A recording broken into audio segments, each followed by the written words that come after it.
नमस्कार साथियों, हमने आपको पिछली वीडियो में दिखाया था कि किस प्रकार से तारामंडल का निर्माण किया जा रहा है, कितनी ज़मीन पर फैली होगी और कितने रुपए की लागत से यह निर्माण किया जा रहा है। आज हम उस तारामंडल के अंदर का वो दृश्य दिखाएंगे जिसकी पहली झलक हमारे पास आई है। हम आपको उस तारामंडल के अंदर का दृश्य दिखाएंगे, स्किप मत करिएगा और पूरा वीडियो देखिएगा। पूरा वीडियो देखने के बाद कमेंट जरूर करिएगा कि आखिर आपको यह वीडियो कैसा लगा। हम आपको उस अंदर का वह दृश्य दिखाएंगे कि आखिर हमारी पृथ्वी कैसे दिखती है, तारे कैसे हैं और किस प्रकार के कौन से नक्षत्र हैं। सारी जानकारी इस वीडियो के माध्यम से आप देखते रहिए। हम आपको यह पूरा वीडियो सिर्फ आपके लिए लेके आए हैं, यह एक्सक्लूसिव वीडियो सिर्फ आप दर्शकों के लिए।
हमने आपको तारामंडल का वो अंदर का दृश्य दिखाया जिसे देखने के लिए आप इतने उत्सुक हैं।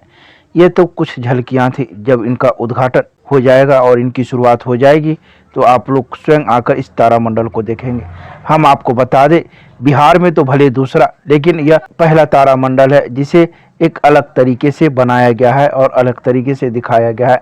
हम आपको बता दें कि एक बार में 150 आदमी की बैठने की व्यवस्था इस तारामंडल में की गई है।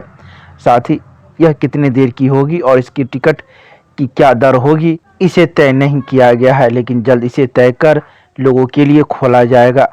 आपको यह हमारा वीडियो कैसा लगा यह हमें ज़रूर बताएं और कमेंट करें। हमारे चैनल को ज़रूर सब्सक्राइब करें।